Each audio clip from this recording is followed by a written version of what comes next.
Hello everyone, this is Prachi and you're watching efutureinside.com, जिथे आपण शिकतो इंग्लिश आपल्या मातृभाषेतून.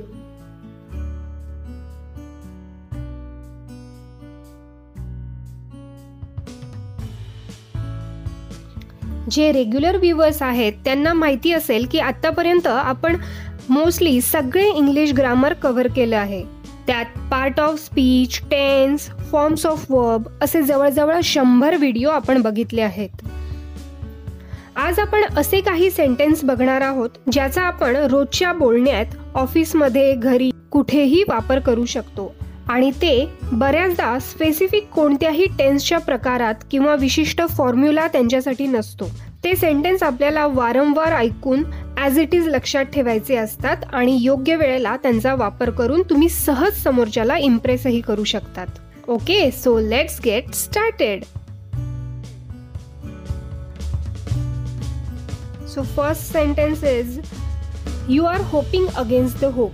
तुम्हाला उगाचच आशा वाटते किंवा निष्कारण आशा वाटते, म्हणजे असं अजिबात काही घडणार नाहीये, तुम्ही उगाचच आशा लावून बसले, असं जेव्हा आपल्याला कोणाला म्हणायचं असतं तेव्हा आपण म्हणू शकतो you are hoping against the hope. It is not my cup of tea. ही माझ्या आवाक्यातली गोष्ट नाहीये किंवा हे माझ्याकडून होणार नाही, असं जेव्हा आपल्याला म्हणायचं असतं तेव्हा आपण म्हणू शकतो it is not my cup of tea. He always keeps me on toes. तो नेहमी मला कोणत्या ना कोणत्या कामात गुंतवतो किंवा सारखी कामं सांगतो, असं जेव्हा आपण म्हणतो तेव्हा आपण म्हणू शकतो he always keeps me on toes. I have yet to go. मला अजून जायचं आहे. एखाद्या ठिकाणी आपल्याला जायचं ठरलेलं आहे पण अजून आपण तिथे पोहोचलो नाहीये तेव्हा आपण म्हणू शकतो की हां, मला अजून जायचंय. I have yet to go. I have got to go. मला जावंच लागेल. जेव्हा आपण ठामपणे म्हणतो की मला आता जावंच लागेल तेव्हा आपण म्हणू शकतो I have got to go. Well begun is half done. कामाची चांगली सुरुवात झाली असणे म्हणजे अर्ध काम संपल्यासारखं असणे, असं जेव्हा आपल्याला म्हणायचं असतं तेव्हा आपण म्हणू शकतो well begun is half done. I met with an accident. माझा अपघात झाला. एखादा अपघात झाला त्याबद्दल जर आपल्याला कोणाला सांगायचं असेल तेव्हा आपण म्हणू शकतो I met with an accident. What they want after all. शेवटी त्यांना पाहिजे तरी काय आहे? What they want after all. He is known to me. मी त्याला ओळखतो. आपण बऱ्याचदा असं म्हणतो, हां, मी तर त्याला ओळखतो. त्यावेळेला आपण म्हणू शकतो he is known to me. How much time does it take to reach Mumbai? मुंबईला जाण्यासाठी किती वेळ लागतो? How much time does it take to reach Mumbai? As long as I am here, you need not worry about anything. जोपर्यंत मी इथे आहे तोपर्यंत तुला काळजी करण्याची गरज नाही. As long as I am here, you need not worry about anything. Although he is poor, yet he is honest. जरी तो गरीब असला तरी तो प्रामाणिक आहे. Although he is poor, yet he is honest. As far as I remember, he was here yesterday. माझ्या आठवणीप्रमाणे काल तो येथे होता. As far as I remember, he was here yesterday. He acted contrary to rules. तो नियमांच्या विरुद्ध वागला आहे. He acted contrary to rules. We must work hard in order to achieve progress. म्हणजे प्रगती साध्य करण्यासाठी आपण खूप परिश्रम, कष्ट केलेच पाहिजे. Exhibitions are held here often. येथे वारंवार प्रदर्शन भरवली जातात. Exhibitions are held here often. Where there is a pain there is a gain. जेथे कष्ट आहेत तेथे फायदा आहे, किंवा आपण म्हणतो कष्टाविना फळ नाही. तेव्हा आपण म्हणू शकतो where there is a pain there is a gain. No sooner did I enter the room then the thief ran away. मी खोलीत शिरलो नाही तोच चोर पळाला. No sooner did I enter the room then the thief ran away.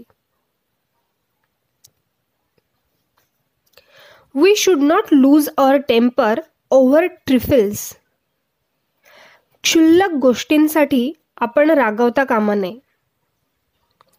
We should not lose our temper over trifles. Is there any letter for me? माझ्यासाठी काही पत्र आहे का? Is there any letter for me?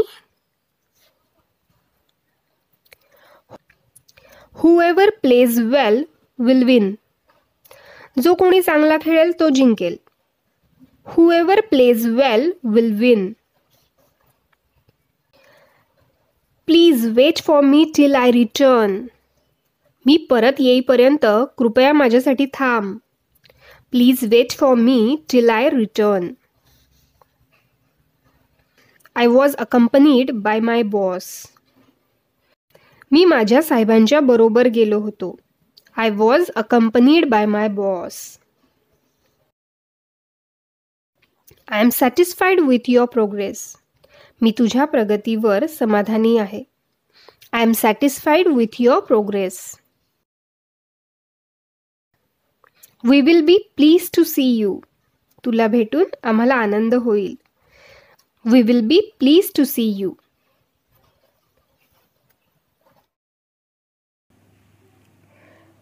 Culprits are still at large. गुन्हेगार अजून मोकळे आहेत, स्वतंत्र आहेत. Culprits are still at large. Such thoughts make me restless. असे विचार मला अस्वस्थ करतात किंवा बेचैन करतात. Such thoughts make me restless. God helps those who help themselves. जे स्वतःचे काम स्वतःच करतात त्यांनाच देव मदत करतो. God helps those who help themselves. I am here with a purpose. मी इथे कामाच्या उद्देशाने आलो आहे. I am here with a purpose.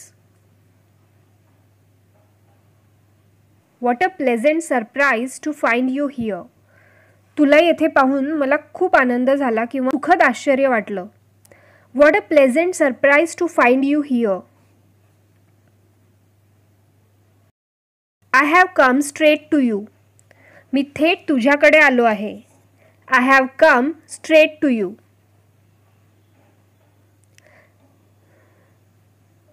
Silence implies endorsement. मौन हे संमतीदर्शक आहे. Silence implies endorsement.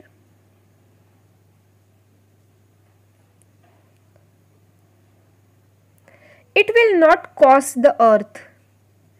याची किंमत अवाजवी नसेल. It will not cost the earth.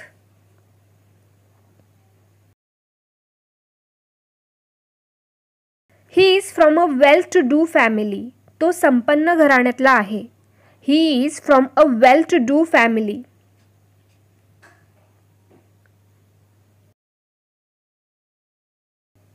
Now ball is in your court.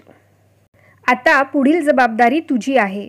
म्हणजे इथपर्यंत मी केलंय, याच्या पुढची जबाबदारी तुझी आहे असं जेव्हा आपल्याला कोणाला म्हणायचं असेल तेव्हा तुम्ही म्हणू शकतात now ball is in your court. My mouth is watering. समोर एखादा आवडता पदार्थ बघून जेव्हा आपल्या तोंडाला पाणी सुटतं आणि हे तुम्हाला जेव्हा कोणाला सांगायचं असेल तेव्हा तुम्ही म्हणू शकता माय mouth is watering.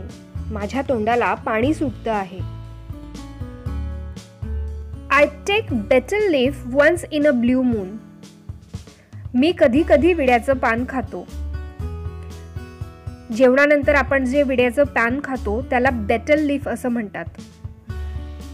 I take betel leaf once in a blue moon.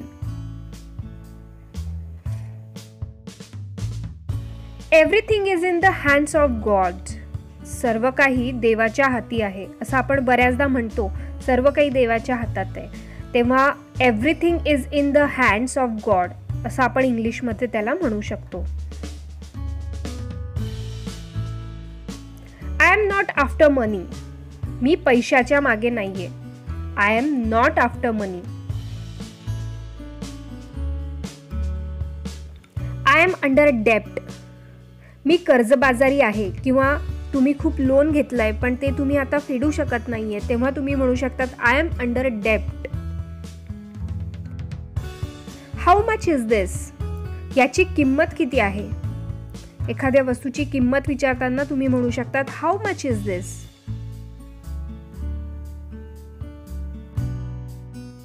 This cheque is to be encashed. हा धनादेश वटवायचा आहे. हा चेक क्लिअर करायचा आहे. थोडक्यात त्याला तुम्ही म्हणू शकता this cheque is to be encashed. All are not alike. सगळेजण सारखे नसतात. All are not alike. Experience teaches everything. अनुभव सर्व काही शिकवतो. Experience teaches everything.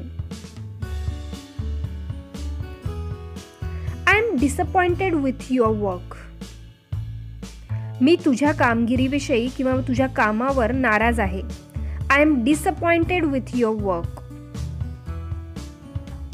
I shall be happy to get rid of him. त्याच्या त्रासापासून मुक्त झाल्यास मला आनंद होईल. I shall be happy to get rid of him. I am determined to go. मी जाण्याचा निश्चय केलाय. I am determined to go. You got in to trouble for nothing. तुला निष्कारण त्रास झालाय. You got in to trouble for nothing.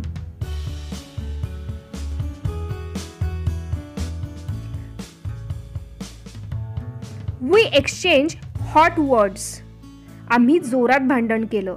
We exchange hot words. You are beating around the bush. मुद्द्याचं सोडून दुसऱ्या गोष्टी करून तू वेळ वाया घालवतो आहेस. You are beating around the Bush. तर अशा पद्धतीने हे सेंटेन्स 5-6 वेळेला व्हिडिओ रिवाइंड करून बघा किंवा रोज झोपण्यापूर्वी डोळे मिटून शांतपणे काही दिवस वारंवार ऐका. रोज ऐकल्याने ते तुमच्या सहज लक्षात राहतील आणि आपोआप सिच्युएशननुसार तुम्ही बोलू लागाल. Okay, so all the best. आणि अशाच सोप्या पद्धतीने English grammar communication skill improve करण्यासाठी चॅनल लाईक, शेअर आणि सबस्क्राईब करा. लवकरच भेटूया पुढच्या व्हिडिओमध्ये. Till then, bye bye. Keep practising.